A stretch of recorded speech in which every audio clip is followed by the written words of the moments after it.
सतनाम जी वाहिगुरु साहिब जीओ।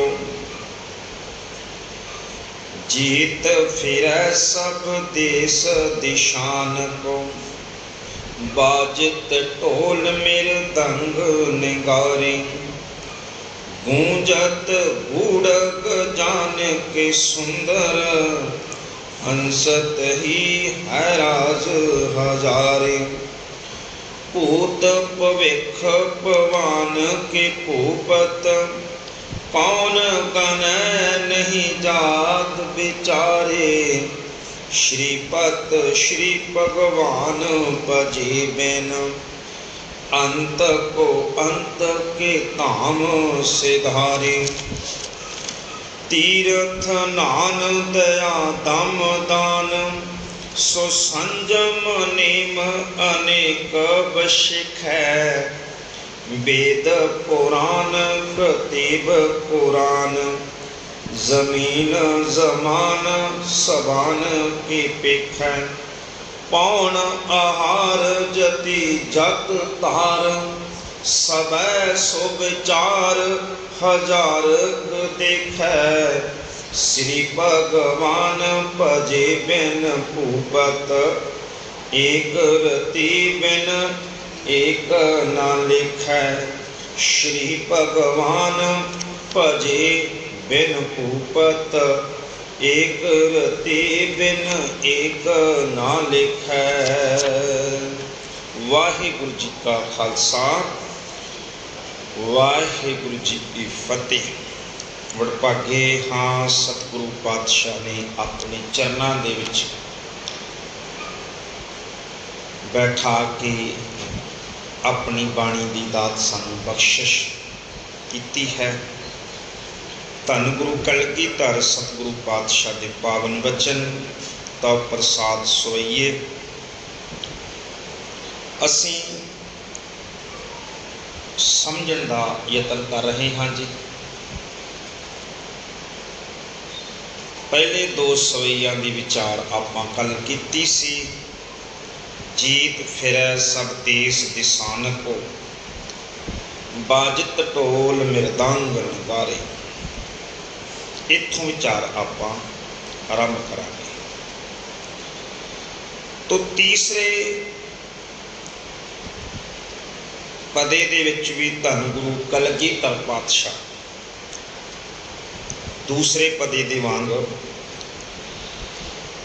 जिहड़े राजे सतगुरु पातशाह के सामने बैठे हुए हैं, पहाड़ी राजे जितने सारे ने,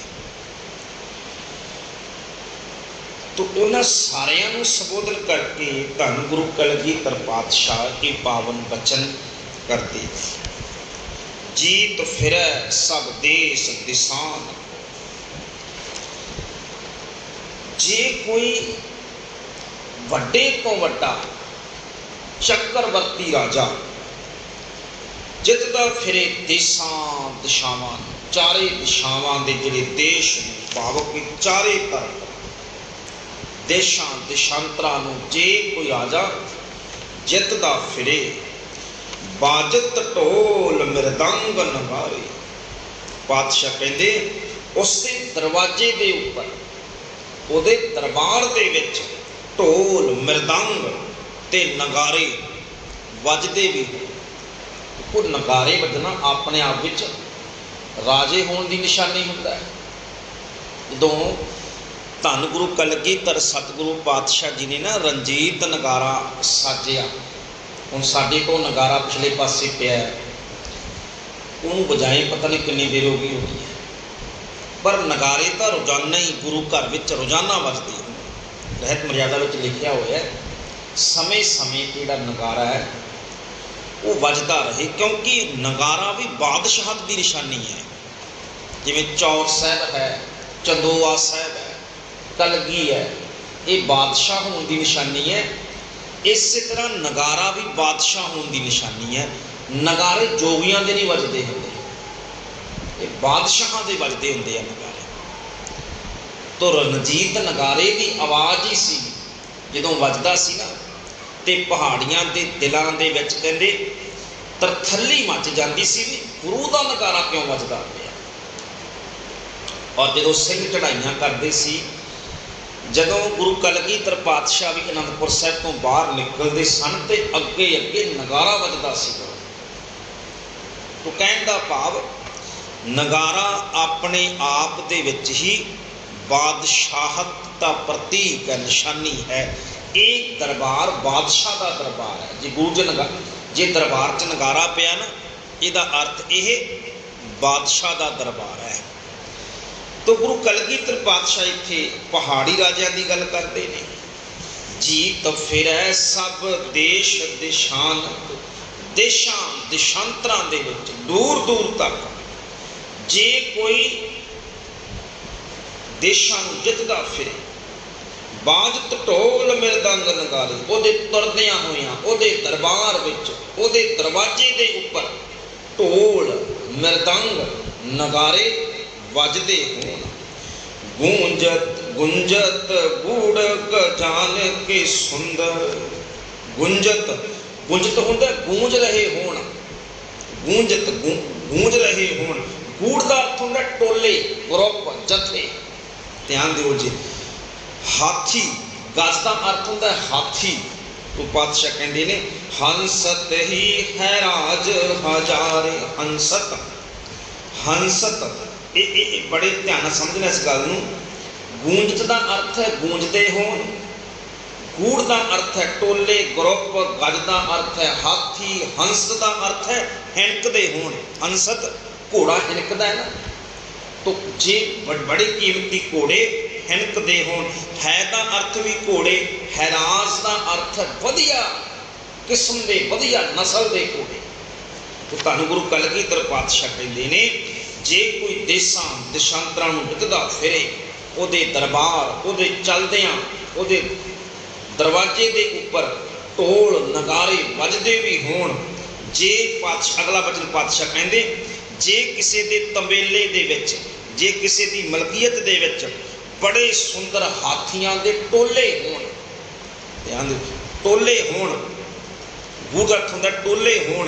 जे वो टोले गड़गज्जा पाउंदे होण, हिणकदे होण, ते पातशाह कहंदे हजारां सुंदर घोड़े ने जिहड़े वो भी हिणकदे होण। भाव के हाथी घोड़ियां दा मालक भी होवे जे कोई राजा, देशां देशांतरां नूं जितदा भी होवे, चारे पासे नगारे भी उहदे वजदे होण, उहदे तबेले दे विच कीमती हाथी ते घोड़े भी जेकर होण। भूत भविख भवान के भूपत, कौन गनै नहीं जात विचारे। भूत भविख भवान के भूपत, पातशाह कहंदे अजिहे प्रतापी राजे होण, जिहदा पिछले समय दे विच भी, मौजूदा समय दे विच भी ते आउण वाले समय दे विच भी रड़ चलदा होवे। और ओदी ओदी ओदी ताकत दी कौन गना नहीं जात विचारे। पातशाह कहंदे ओदी ताकत दी, ओदी समर्था दी, ओदे प्रताप दा कोई अंदाजा ना ला सके। कौन गना नहीं जात विचारे, कौन है जो ओदे प्रताप की गिनती मिणती कर सके। भाव बहुत वड्डा प्रतापी भी कोई राजा होवे तां इन्ना कुछ प्राप्त कर लिया किसी ने। किवें देशां देशांतरां नूं जितदा फिरदा होवे, ओदे दरबार विच ओदे दरवाजे दे उत्ते नगारे धौंसे वजदे होण, फिर ओदे तबेले विच सुंदर हाथी सुंदर हाथी गड़गज्जा पाउंदे होण, हजारां सुंदर घोड़े उहदे तबेले विच हिणकदे होण, हंसत होण। पिछले समय दे विच भी, मौजूदा समय दे विच भी, आउण वाले समय दे विच भी उहदे प्रताप दी, उहदी समर्था दी कोई गिनती ना कर सके। इन्ना प्रतापी होवे कोई राजा। पर अखीर ते पातशाह कहंदे ने श्रीपत श्री भगवान भजे बिन। श्रीपत, श्री का अर्थ है माया, पत का अर्थ है पति। माया का पति कौन है जी? परमात्मा वाहिगुरु। माया सब दी मालक है, ते माया का मालक कौन है? वाहिगुरु परमेश्वर। श्रीपत माया का पति, श्री भगवान जो वो वाहिगुरु श्रेष्ठ परमात्मा है, ਉਹਦੇ ਭਜਨ ਤੋਂ ਬਿਨਾ, ਭਜੇ ਬਿਨ, ਉਸ ਮਾਇਆ ਦੇ ਪਤੀ ਪਰਮਾਤਮਾ ਦੇ ਭਜਨ ਤੋਂ ਬਿਨਾ, ਉਹਦੇ ਸਿਮਰਨ ਤੋਂ ਬਿਨਾ, ਅੰਤ ਕੋ ਅੰਤ ਕੇ ਧਾਮ ਸਿਧਾਰੇ। ਸਤਿਗੁਰੂ ਪਾਤਸ਼ਾਹ ਕਹਿੰਦੇ ਨੇ ਭਾਈ, ਅੰਤ ਕੋ ਅੰਤ ਕੇ ਧਾਮ ਸਿਧਾਰੇ। ਅਰਥ ਕੀ ਬਣਿਆ? ਸਤਿਗੁਰੂ ਪਾਤਸ਼ਾਹ ਕਹਿੰਦੇ ਭਾਈ, ਅੰਤ ਕੋ ਆਖਰ ਨੂੰ, ਅੰਤ ਕੋ ਅੰਤ ਕੇ।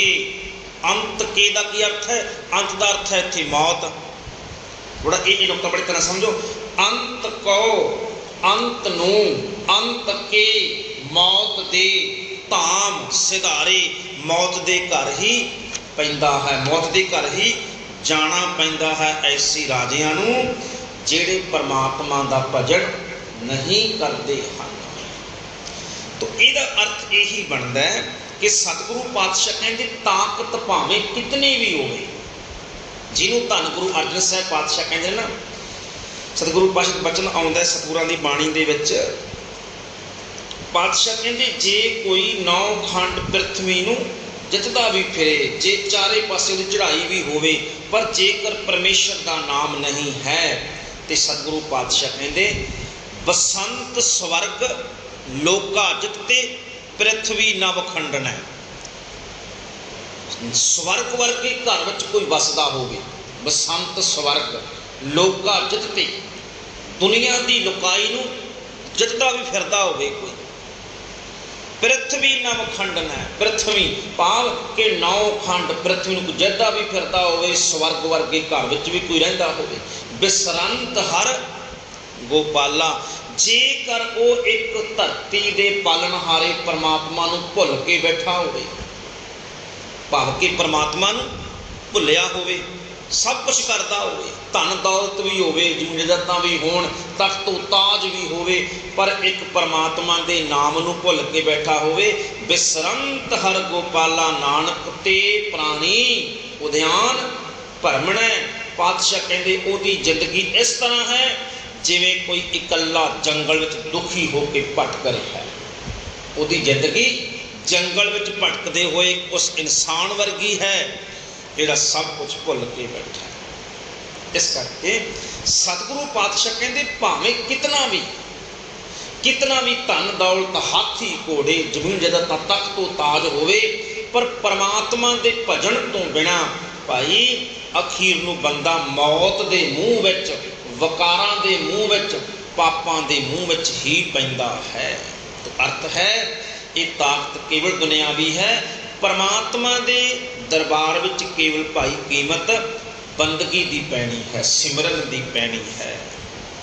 ਅਗਲਾ ਬਚਨ, ਤੀਰਥ ਨਾਨ ਦਇਆ ਦਮ ਦਾਨ, ਸੁਸੰਜਮ ਨੇਮ ਅਨੇਕ ਬਸ਼ਿਕ ਹੈ।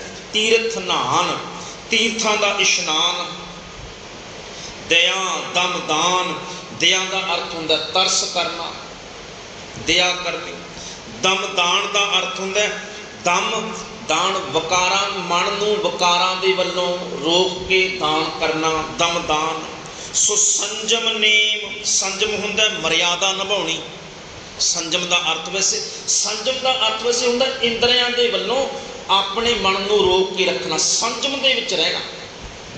ਜਿਹੜੇ ਪਾਸੇ ਸਾਡਾ ਮਨ ਕਹਿੰਦਾ ਉਸ ਪਾਸੇ ਤੋਂ ਆਪਣੇ ਆਪ ਨੂੰ ਰੋਕ ਕੇ ਰੱਖਣਾ। ਕਹਿੰਦਾ ਬੰਦਾ ਬੜਾ ਸੰਜਮੀ ਹੈ, ਭਾਵ ਕਿ ਆਪਣੇ ਮਨ ਨੂੰ ਰੋਕ ਕੇ ਰੱਖਦਾ। ਤੋ ਰੋਕ ਕੇ ਰੱਖਣਾ, ਇਹਨੂੰ ਕਹਿੰਦੇ ਸੰਜਮ।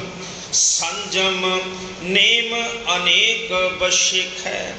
ਸਤਿਗੁਰੂ ਪਾਤਸ਼ਾਹ ਕਹਿੰਦੇ ਨੇ ਭਾਈ ਜੇ ਕੋਈ ਮਨੁੱਖ ਇੱਦਾਂ, ਬਸ਼ਿਕ ਦਾ ਅਰਥ ਹੁੰਦਾ ਵਿਸ਼ੇਸ਼ ਤੌਰ ਦੇ ਉੱਪਰ, ਬਸ਼ਿਕ ਹੈ ਵਿਸ਼ੇਸ਼ ਤੌਰ ਦੇ ਉੱਪਰ, ਆਪਣੇ ਮਨ ਨੂੰ ਵਕਾਰਾਂ ਵੱਲੋਂ ਰੋਕ ਕੇ ਨੇਮ ਨਿਭਾਉਂਦਾ ਹੋਵੇ, ਸੰਜਮ ਦੇ ਵਿੱਚ ਰਹਿ ਕੇ, ਧਰਮ ਦੇ ਨੇਮ ਵੀ ਨਿਭਾਉਂਦਾ, ਧਰਮ ਦੀ ਮਰਿਆਦਾ ਵੀ ਨਿਭਾਉਂਦਾ ਸੰਜਮ ਦੇ ਵਿੱਚ ਰਹਿ ਕੇ, ਤੇ ਤੀਰਥਾਂ ਦਾ ਇਸ਼ਨਾਨ ਵੀ ਕਰਦਾ, ਕੋਈ ਦਾਨ ਪੁੰਨ ਵੀ ਕਰਦਾ ਹੈ। ਵੇਦ ਪੁਰਾਨ ਕਤੇਬ ਕੁਰਾਨ, ਜ਼ਮੀਨ ਜ਼ਮਾਨ ਸਬਾਨ ਕੀ ਪਿੱਖ ਹੈ। ਇਹਦਾ ਪਾਤਸ਼ਾਹ ਕਹਿੰਦੇ ਨੇ ਭਾਈ ਜੇਕਰ ਕੋਈ ਮਨੁੱਖ ਵੇਦਾਂ ਦਾ, ਪੁਰਾਣਾਂ ਦਾ, ਧਾਰਮਿਕ ਗ੍ਰੰਥਾਂ ਦਾ ਪਾਠ ਕਰਦਾ ਹੈ, ਔਰ ਜ਼ਮੀਨ ਜਮਾਨ ਸਬਾਨ ਕੇ ਪਿੱਖ ਹੈ, ਜ਼ਮਾਨ ਦਾ ਅਰਥ ਹੁੰਦਾ ਜਮਾਨਾ, ਸਮਾਂ, ਟਾਈਮ। ਪਾਤਸ਼ਾਹ ਕਹਿੰਦੇ ਹਰ ਸਮੇਂ ਧਰਤੀ ਦੇ ਸਾਰੇ ਧਾਰਮਿਕ ਗ੍ਰੰਥਾਂ ਨੂੰ ਪੜ੍ਹਦਾ ਹੈ, ਉਹ ਵਿਚਾਰਦਾ ਹੈ ਉਹਨਾਂ ਨੂੰ। ਪੇਖੇ ਦਾ ਅਰਥ ਹੁੰਦਾ ਵੇਖਦਾ ਹੈ, ਪੜ੍ਹਦਾ ਹੈ, ਵਿਚਾਰਦਾ ਹੈ। ਪਾਤਸ਼ਾਹ ਕਹਿੰਦੇ ਕੋਈ ਇੰਨਾ ਮਹਾਨ, ਕੋਈ ਧਰਮੀ ਵੀ ਹੋਵੇ ਤਾਂ ਪੌਣ ਆਹਾਰ ਜਤੀ ਜਤ ਤਾਰ। ਪਾਤਸ਼ਾਹ ਕਹਿੰਦੇ ਇੰਨਾ ਕੁ ਧਰਮੀ ਖਵਾਉਂਦਾ ਹੋਵੇ ਆਪਣੇ ਆਪ ਨੂੰ, ਭੋਜਨ ਵੀ ਨਾ ਕਰਦਾ ਹੋਵੇ, ਪੌਣ ਆਹਾਰੀ ਹੋਵੇ। ਇਹ ਵੀ ਗੁਰਮੁਖੋ ਜੋਗੀਆਂ ਦੇ ਵਿੱਚ ਇੱਕ ਫਿਰਕਾ ਹੁੰਦਾ ਪਵਨ ਆਹਾਰੀਆਂ ਦਾ। ਕਹਿੰਦੇ ਅਸੀਂ ਪਵਨ ਨੂੰ ਆਪਣਾ ਆਹਾਰ ਬਣਾਇਆ, ਭੋਜਨ ਤਿਆਗ ਦਿੰਦੇ, ਛੱਡ ਦਿੰਦੇ ਆ। ਇੱਦਾਂ ਇਹਦੇ ਨਾਲ ਜੋਗੀ ਮਿਲ ਜਾਂਦੇ ਆ ਜਿਹੜੇ ਕਈ ਮਹੀਨਿਆਂ ਤੱਕ ਵੀ ਭੋਜਨ ਨਹੀਂ ਖਾਂਦੇ। ਤੋ ਕਹਿੰਦੇ ਪੌਣ ਆਹਾਰ ਜਤੀ ਜਤ ਧਾਰ, ਭਾਵ ਕਿ ਜਤੀ ਧਾਰ ਦਾ ਕੀ ਅਰਥ ਹੈ? ਜਤ ਧਾਰ ਕੇ ਬ੍ਰਹਮਚਾਰੀਆ ਦਾ ਪਾਲਣ ਵੀ ਕਰਦਾ ਹੋਵੇ। ਇੱਦਾਂ ਦਾ ਮਨੁੱਖ ਹੋਵੇ ਜਿਹੜਾ ਤੀਰਥਾਂ ਦਾ ਇਸ਼ਨਾਨ ਵੀ ਕਰਦਾ ਹੋਵੇ।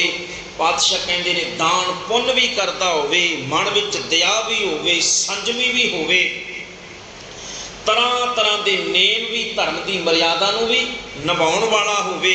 ਵੇਦਾਂ ਦਾ, ਪੁਰਾਣਾਂ ਦਾ, ਕੁਰਾਨਾਂ ਦਾ ਹਰ ਸਮੇਂ ਕਹਿਣ ਲੱਗੇ ਪਾਠ ਵੀ ਕਰਦਾ ਹੋਵੇ, ਉਹਨਾਂ ਦੀ ਵਿਚਾਰ ਵੀ ਕਰਦਾ ਹੋਵੇ। ਕਹਿਣ ਲੱਗੇ ਪਵਨ ਆਹਾਰੀ ਵੀ ਹੋਵੇ, ਜਤੀ ਅਵਤਾਰ ਬ੍ਰਹਮਚਾਰਿਆ ਦਾ ਪਾਲਣ ਵੀ ਕਰਦਾ ਹੋਵੇ। ਸਭੈ ਸੋ ਵਿਚਾਰ ਹਜ਼ਾਰ ਦੇਖੈ। ਪਾਤਸ਼ਾਹ ਕਹਿੰਦੇ ਇੱਦਾਂ ਸਭੈ ਸੋ ਵਿਚਾਰ, ਸਭੈ ਸੋ ਵਿਚਾਰ ਦਾ ਜਿਹੜਾ ਅਰਥ ਹੈ ਕਿ ਸਾਰਿਆਂ ਪਾਸਿਆਂ ਨੂੰ ਵਿਚਾਰ ਕੇ ਦੇਖਦਾ ਹੋਵੇ, ਬੜੇ ਧਿਆਨ ਦੇ ਨਾਲ, ਸੰਜਮ ਦੇ ਨਾਲ ਸਾਰੇ ਪਾਸੇ ਤੋਂ ਹਰ ਕੰਮ ਸੋਚ ਕੇ ਵੀ ਕਰਦਾ ਹੋਵੇ। ਪਰ ਪਾਤਸ਼ਾਹ ਕਹਿੰਦੇ ਸ਼੍ਰੀ ਭਗਵਾਨ ਭਜੇ ਬਿਨ ਭੂਪਤ। ਇਹ ਰਾਜਿਓ, ਜੇਕਰ ਪਰਮਾਤਮਾ ਦਾ ਭਜਨ ਨਹੀਂ ਕਰਦਾ ਹੈ, ਸਭ ਕੁਝ ਕਰਦਾ ਹੈ, ਪਰ ਜੇਕਰ ਪਰਮਾਤਮਾ ਦੀ ਬੰਦਗੀ ਨਹੀਂ ਕਰਦਾ, ਉਹਦਾ ਸਿਮਰਨ ਨਹੀਂ ਕਰਦਾ, ਏਕ ਰਤੀ ਬਿਨ, ਇੱਕ ਵਿੱਚ ਮਨ ਨੂੰ ਰੰਗੇ ਤੋਂ ਬਿਨਾ, ਏਕ ਰਤੀ ਬਿਨ, ਇੱਕ ਵਿੱਚ ਮਨ ਨੂੰ ਰੱਤੇ ਤੋਂ ਬਿਨਾ, ਬਿਨ ਏਕ ਨਾ ਲੇਖੈ। ਸਤਿਗੁਰੂ ਪਾਤਸ਼ਾਹ ਕਹਿੰਦੇ ਉਹਦਾ ਇੱਕ ਵੀ ਕੰਮ ਕਿਸੇ ਲੇਖੇ ਦੇ ਵਿੱਚ ਨਹੀਂ ਪੈਂਦਾ ਹੈ। ਉਹਦਾ ਨਹਾਉਣਾ ਕਿਸੇ ਲੇਖੇ ਦੇ ਵਿੱਚ ਨਹੀਂ, ਉਹਦਾ ਬ੍ਰਹਮਚਰਿਆ ਕਿਸੇ ਲੇਖੇ ਦੇ ਵਿੱਚ ਨਹੀਂ, ਉਹਦੀਆਂ ਕਿਤਾਬਾਂ ਦਾ ਪੜ੍ਹਨਾ, ਗ੍ਰੰਥਾਂ ਦੀ ਵਿਚਾਰ ਕਿਸੇ ਲੇਖੇ ਦੇ ਵਿੱਚ ਨਹੀਂ, ਜੇ ਭਾਈ ਉਹ ਪਰਮਾਤਮਾ ਦਾ ਸਿਮਰਨ ਨਹੀਂ ਕਰਦਾ ਹੈ। ਇੱਕ ਨੁਕਤਾ ਸਮਝ ਲਓ। ਅਰਦਾਸ ਕਰਦੇ ਹਾਂ ਆਪਾਂ, ਜਿਹੜਾ ਅਰਦਾਸ ਦਾ ਬਿਲਕੁਲ ਅਖੀਰਲੇ ਜੇ ਪਹਿਲੇ ਜਦੋਂ ਅਸੀਂ ਪਾਤਸ਼ਾਹ ਦੇ ਕੋਲ ਦਾਤਾਂ ਮੰਗਦੇ ਹਾਂ, ਸਿੱਖਾਂ ਨੂੰ ਸਿੱਖੀ ਦਾਨ, ਕੇਸ ਦਾਨ, ਰਹਿਤ ਦਾਨ, ਵਿਵੇਕ ਦਾਨ, ਵਿਸਾਹ ਦਾਨ, ਭਰੋਸਾ ਦਾਨ, ਇਹਨਾਂ ਕੁਛ ਮੰਗ ਲਿਆ। ਫਿਰ ਕਹਿੰਦੇ ਦਾਨਾ ਸਿਰਦਾਨ, ਬੋਲੋ ਦਾਨਾ ਸਿਰਦਾਨ, ਨਾਮ ਦਾਨ। ਸਭ ਕੁਝ ਮੰਗ ਕੇ ਸਿੱਖ ਅਰਦਾਸ ਕਰਦਾ ਹੈ, ਪਾਤਸ਼ਾਹ ਮੈਨੂੰ ਸਿੱਖੀ ਦਾਨ ਵੀ ਦੇ, ਕੇਸ ਦਾਨ ਵੀ ਦੇ, ਰਹਿਤ ਵੀ ਮੈਨੂੰ ਚਾਹੀਦੀ ਹੈ, ਵਿਵੇਕ ਵੀ ਚਾਹੀਦਾ ਹੈ। ਸਭ ਕੁਝ ਚਾਹੁਣ ਤੋਂ ਬਾਅਦ ਫਿਰ ਮੰਗ ਕਰਦਾ ਪਾਤਸ਼ਾਹ ਦਾਨਾ ਸਿਰਦਾਨ, ਸਾਰਿਆਂ ਦਾਨਾਂ ਵਿੱਚੋਂ ਸ਼੍ਰੋਮਣੀ ਦਾਨ, ਸਾਰੀਆਂ ਦਾਤਾਂ ਵਿੱਚੋਂ ਸ਼੍ਰੋਮਣੀ ਦਾਤ, ਨਾਮ ਦੀ ਦਾਤ ਵੀ ਦੇ। ਦਾਨਾ ਸਿਰਦਾਨ ਦਾ ਕੀ ਅਰਥ ਹੈ?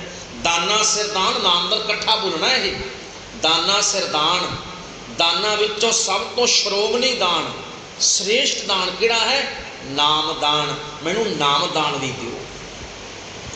ਅਰਥ ਕੀ ਬਣਿਆ? ਸਤਿਗੁਰੂ ਪਾਤਸ਼ਾਹ ਕਹਿੰਦੇ ਇਕੱਲੇ ਕੇਸ ਹੀ ਮੰਗੀ ਜਾਏ, ਸਿੱਖੀ ਬਖਸ਼ ਦਿਓ ਜੀ, ਸਿੱਖੀ ਤਾਂ ਬਖਸ਼ ਦਿਓ। ਪਰ ਪਾਤਸ਼ਾਹ ਕਹਿੰਦੇ ਸਿੱਖੀ ਨਾਮ ਤੋਂ ਬਿਨਾਂ ਕਾਹਦੀ? ਤੂੰ ਕੇਸ ਮੰਗ ਲੈ, ਕੇਸ ਦਾਨ ਦੇ ਦਿਓ। ਪਰ ਪਾਤਸ਼ਾਹ ਕਹਿੰਦੇ ਸ੍ਰੇਸ਼ਟ ਦਾਨ ਨਾਮ ਦਾਨ ਹੀ ਹੈ, ਨਾਮ ਤੋਂ ਬਿਨਾਂ ਕੇਸ ਵੀ ਕਾਹਦੇ? ਪਸ਼ੂ ਪੰਛੀਆਂ ਦੇ ਵੀ ਹੈਗੇ ਆ ਕੇਸ ਤਾਂ, ਫਿਰ ਇਕੱਲੇ ਕੇਸਾਂ ਦੀ ਗੱਲ ਬਣਦੀ ਹੋਵੇ। ਰਹਿਤ ਦਾਨ ਹੈ, ਰਹਿਤ ਦਾਨ ਚੰਗੀ ਗੱਲ ਹੈ, ਰਹਿਤ ਮੇਰੇ ਤਾਂ ਨਿਭਾਉਂਦਾ ਹੋਵੇਂ ਤੂੰ। ਪਰ ਸ਼੍ਰੋਮਣੀ ਦਾਨ ਨਾਮ ਤੋਂ ਬਿਨਾਂ ਰਹਿਤ ਵੀ ਕਾਹਦੀ? ਇਹ ਸਾਰੇ ਦਾਨ ਹੀ ਚੰਗੇ ਨੇ ਜੇ ਤੇਰੇ ਕੋਲ ਸ਼੍ਰੋਮਣੀ ਦਾਨ, ਨਾਮ ਦਾਨ ਹੈ ਤਾਂ ਫਿਰ ਸਭ ਕੁਝ ਹੀ ਚੰਗਾ ਹੈ। ਤੇਰੀ ਸਿੱਖੀ ਵੀ, ਤੇਰੇ ਕੇਸ ਵੀ, ਤੇਰੀ ਵਿਵੇਕ ਵੀ, ਤੇਰੀ ਰਹਿਤ ਵੀ, ਸਭ ਕੁਝ ਪ੍ਰਵਾਨ ਹੈ ਗੁਰੂ ਦਰ ਤੇ, ਜੇਕਰ ਤੇਰੇ ਕੋਲੇ ਸ਼੍ਰੋਮਣੀ ਦਾਨ, ਨਾਮ ਦਾਨ ਹੈ।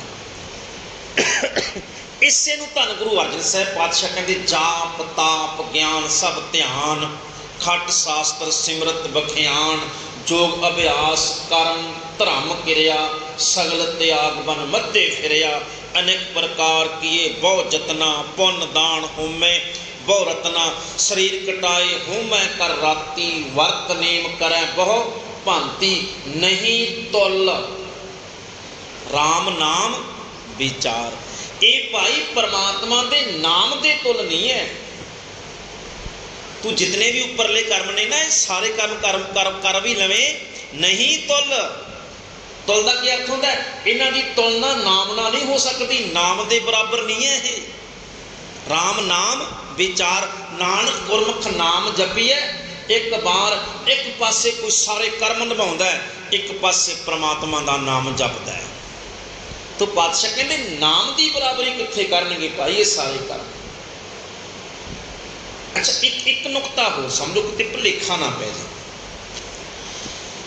ਸਿੱਖ ਧਰਮ ਦੇ ਅੰਦਰ ਨਾਮ ਜਪਣ ਦੇ ਅਰਥ ਉਹ ਨਹੀਂ ਬਣਦੇ ਜੋ ਜੋਗੀਆਂ ਦੀ ਪਰਿਭਾਸ਼ਾ ਦੇ ਵਿੱਚ ਹੈ। ਇੱਥੋਂ ਮੈਨੂੰ ਬਹੁਤ ਥੋੜਾ ਜਿਹਾ ਲੱਗਦਾ ਹੁੰਦਾ ਵੀ ਕਦੇ ਇਸ ਭੁਲੇਖੇ 'ਚ ਨਾ ਆਪਾਂ ਪੈ ਜਾਈਏ। ਸਿੱਖ ਧਰਮ ਦੇ ਅੰਦਰ ਨਾਮ ਜਪਣ ਦੀ ਬਿਰਤੀ ਪਰਮਾਤਮਾ ਨਾਲ ਜੁੜਨ ਦੀ ਹੈ, ਪਰ ਸਮੇਂ ਸਮੇਂ ਤੇ ਉਹਦਾ ਬਾਹਰਲਾ ਸਰੂਪ ਬਦਲਦਾ ਰਹਿੰਦਾ। ਬਾਹਰਲਾ ਸਰੂਪ ਬਦਲਦਾ ਹੈ। ਜਿਵੇਂ ਸੌਖਾ ਹੀ ਸਮਝ ਲਓ, ਜਿਹੜੀ ਮਾਂ ਹੁੰਦੀ ਹੈ ਨਾ, ਕਿਤੇ ਮਾਂ ਦਾ ਲਾਡ ਡਾਉਣਾ ਵੀ ਪਿਆਰ ਹੁੰਦਾ ਬੱਚੇ ਨੂੰ, ਕਦੇ ਝਿੜਕਣਾ ਵੀ ਪਿਆਰ ਹੀ ਹੁੰਦਾ। ਮਾਂ ਝਿੜਕਦੀ ਹੈ ਬੱਚੇ ਨੂੰ, ਉਹ ਤਾਂ ਵੀ ਮਾਂ ਦਾ ਪਿਆਰ ਹੀ ਹੁੰਦਾ। ਕਈ ਵਾਰ ਮਾਂ ਚਪੇੜ ਵੀ ਮਾਰਦੀ ਹੈ ਬੱਚੇ ਦੇ, ਮਾਂ ਦੀ ਚਪੇੜ ਵਿੱਚ ਵੀ ਬੱਚੇ ਨਾਲ ਪਿਆਰ ਹੀ ਹੁੰਦਾ ਹੈ। ਜਦੋਂ ਮਾਂ ਚਪੇੜ ਮਾਰਦੀ ਹੈ ਨਾ ਬੱਚੇ ਦੇ, ਇਹਦਾ ਅਰਥ ਨਫ਼ਰਤ ਨਹੀਂ ਕਰਦੀ ਉਹ ਬੱਚੇ ਕੋਲ, ਅਸਲ ਉਹਨੂੰ ਬੱਚੇ ਨਾਲ ਪਿਆਰ ਹੁੰਦਾ ਹੈ। ਇਸ ਕਰਕੇ ਉਹ ਕਹਿੰਦੀ ਹੈ, ਮੈਂ ਜਦੋਂ ਬੱਚਾ ਉਲਟਾ ਕੰਮ ਕਰਦਾ ਹੈ, ਮੰਨ ਲਓ ਬੱਚਾ ਅੱਗ 'ਚ ਹੱਥ ਪਾਉਂਦਾ, ਵੀ ਚੰਗਾ ਸੋਹਣੀ ਲੱਗਦੀ ਉਹਨੂੰ ਅੱਗ ਦੇ ਅੰਗਿਆਰੇ ਉਹਨੂੰ ਸੋਹਣੇ ਲੱਗਦੇ ਆ, ਬੱਚਾ ਇੱਦਾਂ ਹੱਥ ਪਾਉਂਦਾ, ਮਾਂ ਚਪੇੜ ਖਿੱਚ ਕੇ ਮਾਰਦੀ ਹੈ। ਇਹਦਾ ਅਰਥ ਨਫ਼ਰਤ ਕਰਦੀ ਹੈ, ਹੁਣ ਚਪੇੜ ਮਾਰਦੀ ਹੈ? ਨਹੀਂ ਨਹੀਂ ਨਹੀਂ, ਮਾਂ ਦਾ ਪਿਆਰ ਹੀ ਆ ਉਹਦੇ ਵਿੱਚ ਵੀ। ਉਹ ਕੀ ਕਹਿੰਦੀ ਹੈ? ਮੈਂ ਤੈਨੂੰ ਰੋਂਦਾ ਤਾਂ ਵੇਖ ਸਕਦੀ ਹਾਂ, ਪਰ ਤੈਨੂੰ ਸੜਿਆ ਹੋਇਆ ਨਹੀਂ ਵੇਖ ਸਕਦੀ। ਭਾਵਨਾ ਤੇ ਪਿਆਰ ਵਾਲੀ ਹੁੰਦੀ ਹੈ। ਉੱਥੇ ਕੀ ਹੈ? ਮਾਂ ਦਾ ਜਿਹੜਾ ਪਿਆਰ ਦਾ ਸਰੂਪ ਹੈ ਉਹ ਬਾਹਰੀ ਤੌਰ ਤੇ ਬਦਲਦਾ ਰਹਿੰਦਾ ਹੈ। ਕਦੇ ਲਾਡਾਂ ਦੇ ਵਿੱਚ ਪਿਆਰ ਹੈ, ਕਦੇ ਝਿੜਕਣ ਵਿੱਚ ਵੀ ਪਿਆਰ ਹੈ, ਕਦੇ ਚਪੇੜ ਮਾਰਨ ਵਿੱਚ ਵੀ, ਪਰ ਹੈ ਪਿਆਰ ਹੀ ਸਾਰੇ ਪਾਸੇ। ਇਸੇ ਤਰ੍ਹਾਂ ਦੇ ਨਾਲ ਗੱਲ ਪਰਮਾਤਮਾ ਦੇ ਪਿਆਰ ਦੀ ਹੈ, ਸੱਚ ਦੇ ਨਾਲ ਪਿਆਰ ਦੀ ਹੈ, ਪਰ ਕਈ ਵਾਰ ਬਾਹਰੀ ਤੌਰ ਤੇ ਪਿਆਰ ਦਾ ਸਰੂਪ ਬਦਲਦਾ ਰਹਿੰਦਾ ਹੈ। ਨਾਮ ਦਾ ਸਰੂਪ ਵੀ ਇਸੇ ਤਰ੍ਹਾਂ ਸਮੇਂ ਸਮੇਂ ਤੇ ਬਦਲਦਾ ਰਹਿੰਦਾ ਹੈ। ਧਰਮ ਦਾ ਸਰੂਪ ਸਮੇਂ ਸਮੇਂ ਦੇ ਉੱਪਰ ਬਾਹਰੀ ਤੌਰ ਦੇ ਉੱਪਰ ਬਦਲਦਾ ਰਹਿੰਦਾ। ਉਦਾਹਰਨ ਲੈ ਲਓ, ਕਿਸੇ ਸਮੇਂ ਬਾਬਾ ਦੀਪ ਸਿੰਘ ਦਾ ਜੀਵਨ ਅਸੀਂ ਪੜ੍ਹਦੇ ਹਾਂ। ਕਿਸੇ ਸਮੇਂ ਚੌਂਕੜਾ ਮਾਰ ਕੇ ਦਮਦਮਾ ਸਾਹਿਬ ਦੀ ਧਰਤੀ ਪਰਮਾਤਮਾ ਦਾ ਨਾਮ ਜਪਣਾ ਹੀ ਧਰਮ ਹੈ। ਫਿਰ ਗੁਰਬਾਣੀ ਜਦੋਂ ਲੋੜ ਪੈਂਦੀ ਹੈ, ਫਿਰ ਉਹ ਬੰਦਗੀ, ਉਹ ਨਾਮ ਜਪਣ ਨੂੰ ਪਰੇ ਕਰਕੇ ਫਿਰ ਗੁਰਬਾਣੀ ਲਿਖਣਾ ਸ਼ੁਰੂ ਕਰਦੇ ਹੈ। ਗੁਰਬਾਣੀ ਲਿਖਣਾ ਵੀ ਫਿਰ ਧਰਮ ਹੈ। ਅੱਛਾ, ਜਦੋਂ ਇਹ ਖਬਰ ਮਿਲਦੀ ਹੈ ਵੀ ਬਾਬਾ ਜੀ ਹਰਮੰਦਰ ਦਰਬਾਰ ਸਾਹਿਬ ਢਾਹਤਾ ਦੁਸ਼ਮਣਾਂ ਨੇ, ਫਿਰ ਚੌਂਕੜਾ ਵੀ ਛੱਡਦੇ ਆ, ਕਲਮ ਵੀ ਰੱਖਦੇ ਆ, ਫਿਰ ਖੰਡਾ ਪਕੜ ਕੇ ਦੁਸ਼ਮਣਾਂ ਦੇ ਸਿਰ ਲਾਉਂਦੇ ਆ। ਦੁਸ਼ਮਣਾਂ ਦਾ ਸਿਰ ਲਾਉਣਾ ਵੀ ਧਰਮ ਹੈ, ਉਹ ਵੀ ਧਰਮ ਹੈ। ਕਿਸੇ ਸਮੇਂ ਨਾਮ ਜਪਣਾ ਵੀ ਧਰਮ ਹੈ, ਗੁਰਬਾਣੀ ਲਿਖਣੀ ਵੀ ਧਰਮ ਹੈ, ਤੇ ਫਿਰ ਖੰਡਾ ਚੱਕ ਕੇ ਦੁਸ਼ਮਣਾਂ ਨਾਲ ਲੜਨਾ ਉਹ ਵੀ ਧਰਮ ਹੈ। ਹੁਣ ਧਰਮ ਦੇ ਵੱਖ ਵੱਖ ਰੂਪ ਨੇ ਨਾ, ਇਸੇ ਤਰ੍ਹਾਂ ਨਾਮ ਜਪਣ ਦੇ ਸਰੂਪ ਵੀ ਵੱਖੋ ਵੱਖਰੇ ਨੇ। ਕਈ ਵਾਰ ਬੰਦਾ ਕਹਿੰਦਾ ਜੀ ਅਸੀਂ ਤਾਂ ਨਾਮ ਹੀ ਜਪਦੇ ਹਾਂ, ਪਰ ਕਈ ਵਾਰ ਉਹਦੇ ਨਾਮ ਜਪਣ ਵਿੱਚ ਨਲਾਇਕੀ ਹੁੰਦੀ ਆ, ਵੀ ਹੋਰ ਕੁਛ ਕਰ ਨਹੀਂ ਸਕਦਾ, ਚਲੋ ਬੈਠ ਕੇ ਵਾਹਿਗੁਰੂ ਵਾਹਿਗੁਰੂ ਹੀ ਕਰ ਲਓ। ਉੱਥੇ ਉਹਦਾ ਅਰਥ ਧਰਮ ਨਹੀਂ ਬਣਦਾ। ਸਮੇਂ ਦੇ ਅਨੁਸਾਰ ਆਪਣੇ ਫਰਜ਼ਾਂ ਦੀ ਪਹਿਚਾਣ ਕਰਕੇ ਅੱਗੇ ਵਧਣਾ, ਇਹਨੂੰ ਧਰਮ ਕਹਿੰਦੇ ਆ। ਜਿਵੇਂ ਸੌਖਾ ਹੀ ਸਮਝ ਲਓ, ਮਾੜੋਦਾਸ ਬਰਾਗੀ ਹੈ, ਬੰਦਾ ਸਿੰਘ ਬਹਾਦਰ ਮਾੜੋਦਾਸ ਬਰਾਗੀ, ਇਹਨੇ ਚੌਂਕੜਾ ਮਾਰ ਕੇ ਉਹ ਯੋਗ ਅਭਿਆਸ ਕਰਦਾ ਹੈ। ਉਹਦਾ ਆਪਣੇ ਤੀਕਰ ਸਿਮਰਨ ਸੀ ਉਹਦਾ। ਅੱਛਾ, ਜਦੋਂ ਧੰਨ ਗੁਰੂ ਕਲਗੀਧਰ ਪਾਤਸ਼ਾਹ ਬੰਦਾ ਸਿੰਘ ਬਹਾਦਰ ਮਾਧੋਦਾਸ ਦੇ ਕੋਲੇ ਪਹੁੰਚਦੇ ਆ ਤੇ ਸਤਿਗੁਰੂ ਪਾਤਸ਼ਾਹ ਨੇ ਨਾ ਕੌਤਕ ਵਰਤਾਇਆ। ਉਹ ਤੇ ਡੇਰੇ ਬੱਕਰੇ ਝਟਕਾਤੇ ਸੀ, ਝਟਕਾ ਕੇ ਬੱਕਰੇ ਤੇ ਲੱਥ-ਪੱਥ ਕਰਤਾ ਖੂਨ ਨਾਲ, ਇੰਜ ਸਾਰਾ ਡੇਰੇ 'ਚ ਖੂਨ ਹੀ ਖੂਨ ਦਿਖਾਈ ਦੇਵੇ। ਭੱਜਿਆ ਆਇਆ, ਹਾਏ ਗੂ ਕਰਦਾ, ਰੌਲਾ ਪਾਇਆ ਉਹਨੇ, ਪਾਤਸ਼ਾਹ ਧਰਤੀ ਅਪਵਿੱਤਰ ਕਰਤੀ, ਤੁਸੀਂ ਪਾਪ ਕਰਤਾ ਬਹੁਤ ਵੱਡਾ। ਹੁਣ ਕਈ ਵਾਰ ਸੁੱਤੇ ਨੂੰ ਜਗਾਉਣ ਦੇ ਲਈ ਸੂਈ ਚੁੱਭਣੀ ਪੈਂਦੀ ਹੈ, ਜਾਗਦਾ ਨਹੀਂ ਬੰਦਾ ਕਈ ਵਾਰ। ਇਹ ਤਾਂ ਕੌਤਕ ਹੁੰਦੇ ਨੇ ਗੁਰੂ ਦੇ। ਸਤਿਗੁਰੂ ਪਾਤਸ਼ਾਹ ਕਹਿੰਦੇ ਮਾਧੋਦਾਸ ਇਹ ਕਿਹੜਾ ਧਰਮ ਹੈ ਤੇਰਾ? ਇਹ ਤੇਰਾ ਕੋਈ ਧਰਮ ਨਹੀਂ ਹੈ, ਆ ਤੇਰੀ ਕੋਈ ਬੰਦਗੀ ਨਹੀਂ ਜਿਹੜੀ ਤੂੰ ਕਰੀ ਜਾਂਦਾ। ਇਹ ਬੰਦਗੀ ਸਮੇਂ ਅਨੁਸਾਰ ਨਹੀਂ ਹੈ ਸਹੀ। ਕਿਉਂ? ਪਾਤਸ਼ਾਹ ਕਹਿੰਦੇ ਇੱਕ ਪਾਸੇ 7 ਤੇ 9 ਸਾਲ ਦੇ ਬੱਚਿਆਂ ਦਾ ਖੂਨ ਡੁੱਲਦਾ ਸਰਹੰਦ ਦੀਆਂ ਦੀਵਾਰਾਂ ਦੇ ਵਿੱਚ, ਤੇ ਤੂੰ ਇੱਥੇ ਬੱਕਰਿਆਂ ਦੇ ਖੂਨ ਨੂੰ ਰੋਈ ਜਾਂਦਾ। ਮਾਧੋਦਾਸ ਹੁਣ ਚੌਂਕੜਾ ਮਾਰ ਕੇ ਰਾਮ ਕਰਨਾ ਤੇ ਸਰੀਰ ਤੇ ਸਵਾਹ ਮਲ ਕੇ ਪੁੱਠਾ ਲਟਕ ਜਾਣਾ, ਇਹ ਧਰਮ ਨਹੀਂ ਹੈ। ਹੁਣ ਸਮਾਂ ਕਹਿੰਦਾ ਚੌਂਕੜੇ ਨੂੰ ਛੱਡ ਕੇ, ਸਵਾਹ ਮਲ ਨਹੀਂ ਛੱਡ ਕੇ, ਹੱਥ ਤੇਗ ਪਕੜ ਕੇ ਜ਼ਾਲਮਾਂ ਦਾ ਨਾਸ਼ ਕਰਨਾ ਧਰਮ ਹੈ। ਪਰ ਪਾਤਸ਼ਾਹ ਨੇ ਵੈਸਾ ਧਰਮ ਹੀ ਬਣਾਇਆ ਉਹਨੂੰ। ਤੇ ਜੇ ਮਾਧੋਦਾਸ ਬਰਾ ਕੀ ਮਾਧੋਦਾਸ ਹੀ ਰਹਿੰਦਾ ਤੇ ਮਾਧੋਦਾਸ ਵਰਗੇ ਲੱਖਾਂ ਤੁਰੇ ਫਿਰਦੇ ਸੀ, ਕੌਣ ਯਾਦ ਕਰਦਾ? ਜੇ ਸਮੇਂ ਦੇ ਨਾਲ ਮਾਧੋਦਾਸ ਨੇ ਉਹ ਲਟਕਣਾ ਛੱਡ ਕੇ, ਸਵਾਹ ਛੱਡ ਕੇ, ਜੇਕਰ ਗੁਰੂ ਦੇ ਬਚਨਾਂ ਨੂੰ ਮੰਨ ਕੇ ਆਪਣਾ ਵਕਤੀ ਧਰਮ ਨਿਭਾਇਆ, ਜੋ ਵਕਤ ਮੰਗ ਕਰਦਾ ਜਿਸ ਧਰਮ ਦੀ, ਉਹ ਧਰਮ ਨੂੰ ਨਿਭਾਇਆ, ਤੇ ਅੱਜ ਰਹਿੰਦੀ ਦੁਨੀਆ ਤੱਕ ਬੰਦਾ ਸਿੰਘ ਬਹਾਦਰ ਲੋਕ ਪੂਜਦੇ ਆ ਕਿ ਨਹੀਂ? ਕਿਉਂ? ਉਹਨੇ ਵਕਤੀ ਪਛਾਣ ਕਰਕੇ ਉਹਨੇ ਧਰਮ ਦੀ ਪਾਲਣਾ ਕੀਤੀ। ਤਾਂ ਇਹ ਜ਼ਰੂਰੀ ਨਹੀਂ ਹੁੰਦਾ ਕਈ ਵਾਰ ਚੌਂਕੜਾ ਮਾਰ ਕੇ ਹੀ ਜਿਹੜਾ ਹੈ ਉਹ ਬੰਦਗੀ ਕੀਤੀ ਜਾਵੇ। ਧਰਮ ਦੀ ਅਰਥ ਹੀ ਹੁੰਦਾ ਫਰਜ਼ਾਂ ਦੀ ਪਹਿਚਾਣ ਕਰਕੇ ਸਮੇਂ ਦੇ ਅਨੁਸਾਰ ਸੱਚ ਦੇ ਮਾਰਗ ਉੱਪਰ ਚੱਲਣਾ, ਉਹ ਧਰਮ ਹੁੰਦਾ ਹੈ। ਸਮੇਂ ਤੇ ਪਾਤਸ਼ਾਹ ਨੇ ਇਹ ਧਰਮ ਨਿਭਾਇਆ ਹੈ। ਇਸ ਕਰਕੇ ਕਦੇ ਤੱਤੀ ਤਵੀ ਉੱਤੇ ਬੈਠ ਕੇ ਸ਼ਾਂਤੀ ਰੱਖਣੀ, ਇਹ ਵੀ ਧਰਮ ਹੈ, ਤੇ ਕਦੇ ਹੱਥ ਵਿੱਚ ਤੇਗਾਂ ਪਕੜ ਕੇ ਜ਼ੁਲਮਾਂ ਦਾ ਨਾਸ਼ ਕਰਨਾ, ਇਹ ਵੀ ਧਰਮ ਹੈ। ਤੋ ਜਿਹੜਾ ਸਿੱਖ ਦਾ ਧਰਮ ਹੈ ਨਾ, ਉਹ ਵਕਤ ਦੀ ਪਹਿਚਾਣ ਕਰਕੇ ਸਮੇਂ ਅਨੁਸਾਰ ਚੱਲਣਾ, ਉਹ ਐਸਾ ਧਰਮ ਹੀ ਹੈ ਸਿੱਖ। ਸਤਿਗੁਰੂ ਪਾਤਸ਼ਾਹ ਕਿਰਪਾ ਕਰਨ। ਭੁੱਲਾਂ ਚੁੱਕਾਂ ਦੀ ਖਿਮਾ। ਸਮੇਂ ਦੀ ਸਮਾਪਤੀ ਹੈ। ਫਤਿਹ ਬੁਲਾਓ ਆਖੋ ਜੀ। ਵਾਹਿਗੁਰੂ ਜੀ ਕਾ ਖਾਲਸਾ, ਵਾਹਿਗੁਰੂ ਜੀ ਕੀ ਫਤਿਹ। ਸਤਨਾਮ ਸ੍ਰੀ ਵਾਹਿਗੁਰੂ ਸਾਹਿਬ ਜੀ। ਰਾਮ ਕਲੀ ਮਹਿਲਾ ਤੀਜਾ। ਆਨੰਦ ਓੰਕਾਰ ਸਤਿਗੁਰ ਪ੍ਰਸਾਦ।